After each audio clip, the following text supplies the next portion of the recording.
What if the way a man behaves in bed could reveal his deepest feelings, more than any words ever could? Carl Jung, the legendary psychologist, believed that true love isn't just spoken, it's unconsciously expressed through intimacy. The way a man holds you, looks at you, or even breathes with you in those vulnerable moments can expose what's really in his heart. So how do you know if it's more than just physical? Jung's insights into the unconscious mind point to 4 unmistakable signs, subtle, powerful behaviors that only happen when a man is deeply, truly in love. Jung taught us that love isn't just an emotion, it's a merging of souls, where raw, unfiltered instincts rise to the surface. When a man is emotionally bonded, his body and mind reveal truths he might not even realize himself. Today, we're uncovering 4 intimate acts that, according to Jungian psychology, prove his love runs far deeper than attraction. These aren't just habits, they're unconscious rituals of devotion. And by the end of this, you'll know exactly what to look for. Number 1. Deep eye contact during intimacy. There is something almost mystical about prolonged eye contact during moments of deep intimacy, something that transcends mere physical attraction and taps into the very core of emotional connection. Carl Jung often referred to the eyes as the windows to the soul, and for good reason. In his exploration of the unconscious, Jung recognized that the gaze is one of the few involuntary gateways to a person's innermost self. Unlike words, which can be carefully chosen or even deceptive, the eyes reveal truths that the mind may not yet be ready to acknowledge. When a man holds your gaze during moments of vulnerability, it is far more than a simple act of passion. It is an unspoken confession. He isn't just looking at you, he is allowing himself to be seen by you, which is one of the most profound surrenders a person can make.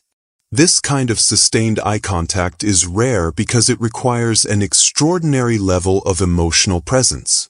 Many men, conditioned by societal expectations, learn to compartmentalize. Sex can be detached from emotion, a physical release rather than an act of union. But when a man is deeply in love, something shifts. The unconscious need for true connection overrides the habit of detachment. His gaze lingers because, in that moment, he isn't just physically exposed, he is emotionally exposed. Jung would argue that this is the anima at work, the inner feminine aspect of his psyche that craves depth, intimacy, and merging. The eyes, in this sense, become the bridge between 2 souls, not just 2 bodies. Conversely, avoidance of eye contact can be just as telling. A man who shields his gaze during intimacy may still feel desire, even affection, but there is likely an emotional barrier in place. Perhaps he fears the vulnerability that comes with being fully known, or perhaps he is guarding a part of himself that he isn't ready to confront. In Jungian terms, this avoidance could signal unresolved shadows, unacknowledged fears or past wounds that keep him from complete surrender. The eyes cannot lie in the way words can, and so for many, avoiding them becomes a way to maintain control. But when a man does allow that unbroken connection, it speaks volumes.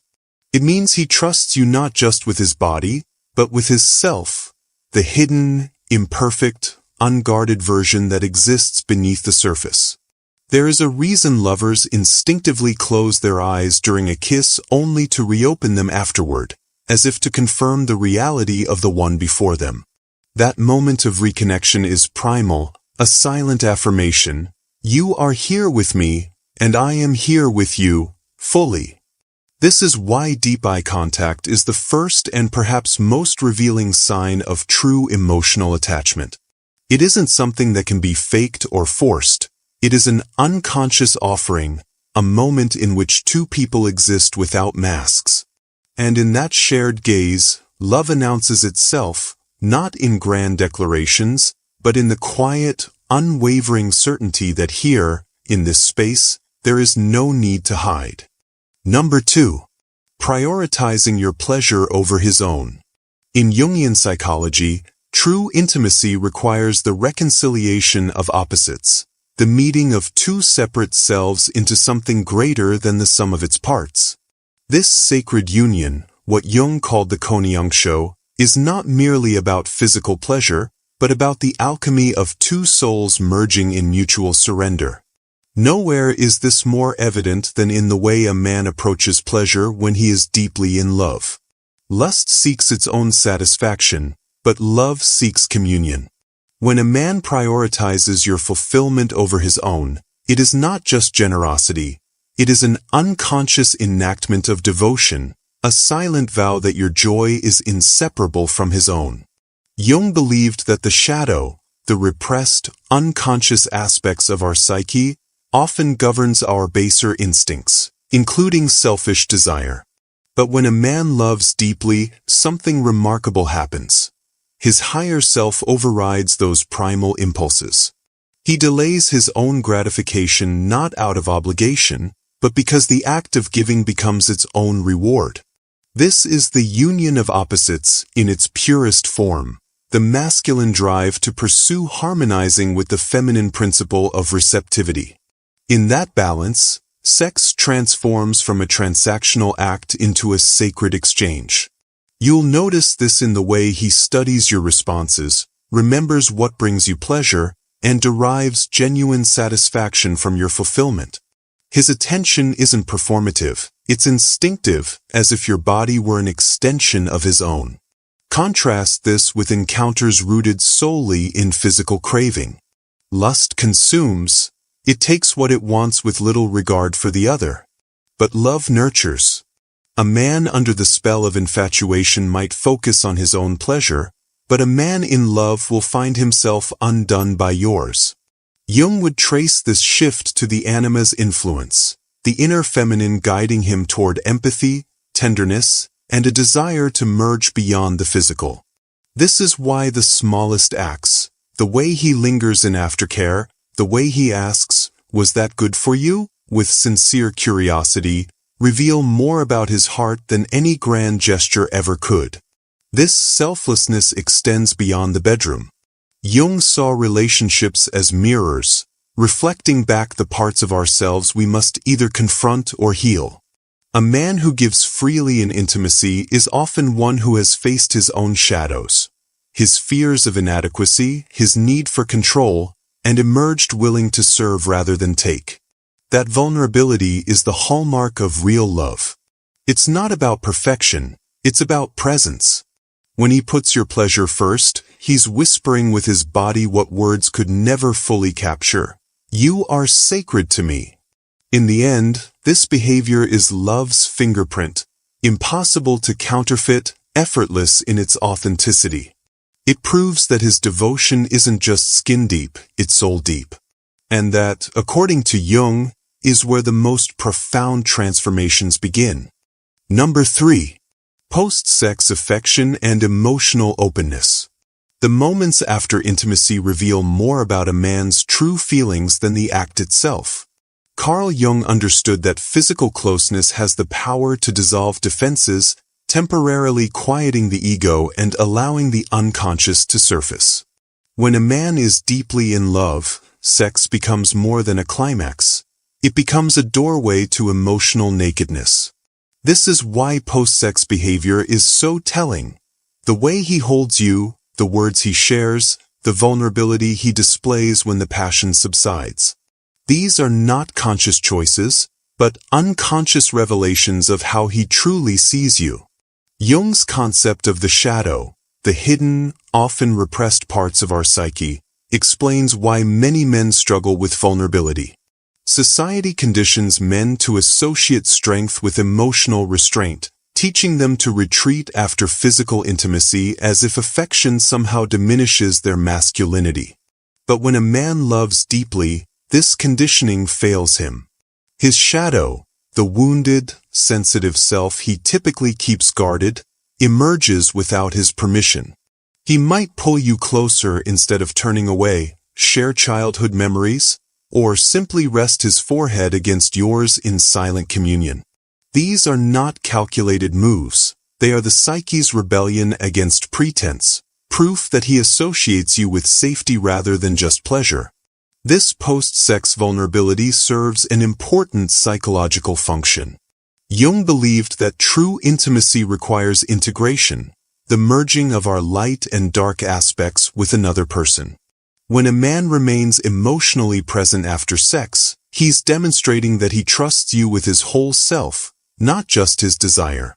The way he strokes your hair absent-mindedly or shares a private thought reveals that his defenses have momentarily collapsed. There is no performance here, no seduction, just the raw, unfiltered truth of his attachment to you. Contrast this with encounters where a man withdraws immediately after climax. While not always indicative of emotional absence, this separation often suggests that his connection to you remains primarily physical. The ego quickly rebuilds its walls, reasserting control where moments before there was surrender. But when a man lingers, when he treats the afterglow as something precious rather than an inconvenience, he's showing you what Jung called the transcendent function in action, the ability of love to dissolve the boundaries between two people. Ultimately, post-sex affection is love's most honest language. It's in these quiet moments, when the body is sated and the mind unguarded, that the heart speaks loudest. A man who opens up to you here isn't just sharing his bed, he's sharing his inner world. And that, according to Jung, is the surest sign that what he feels is far deeper than desire.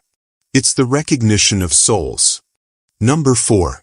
Synchronized movements and unconscious mirroring. In the silent language of lovers, the most profound truths are spoken not through words, but through the unconscious choreography of bodies moving in perfect harmony. Carl Jung's concept of the collective unconscious, that deep reservoir of primal memory shared by all humanity, helps explain why two people deeply in love often fall into spontaneous synchronization. When his breathing slows to match yours, when your limbs entangle without thought or effort, when a simple touch seems to communicate more than paragraphs ever could, these are not coincidences, but biological poetry. They are evidence that your connection has moved beyond conscious intention into the realm of instinct, where the ancient wisdom of the body overrides the calculated movements of the mind.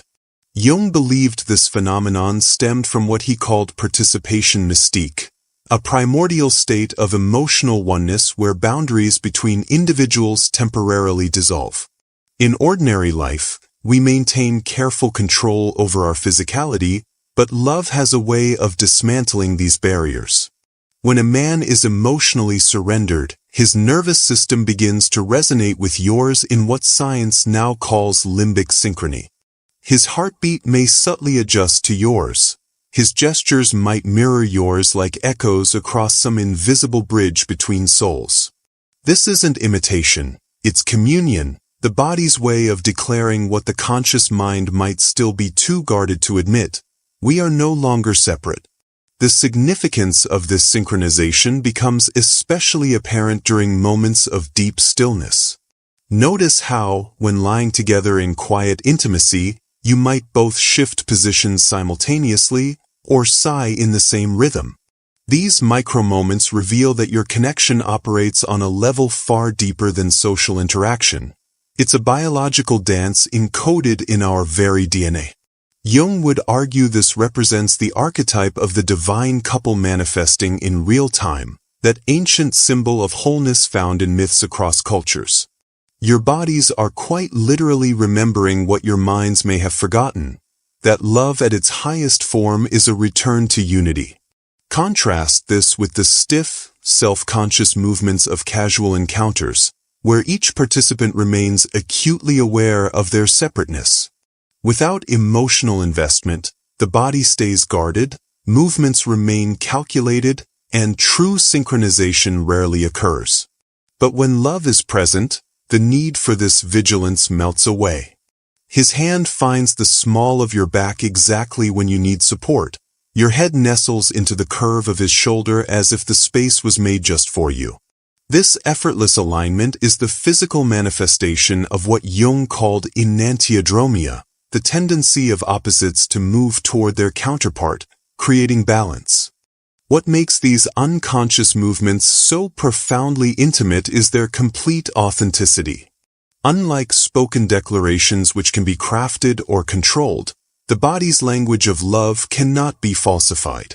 When his body moves in silent harmony with yours, it's the purest expression of his psyche's recognition. You are not other, but extension. Not object, but home. In these wordless moments, Jung's theories cease to be abstract concepts and become living truth, that in the alchemy of true connection, two separate beings can momentarily touch the divine unity from which we all came. This is why synchronized movement remains love's most ancient and sacred dance, choreographed not by conscious will, but by the timeless wisdom of the unconscious mind.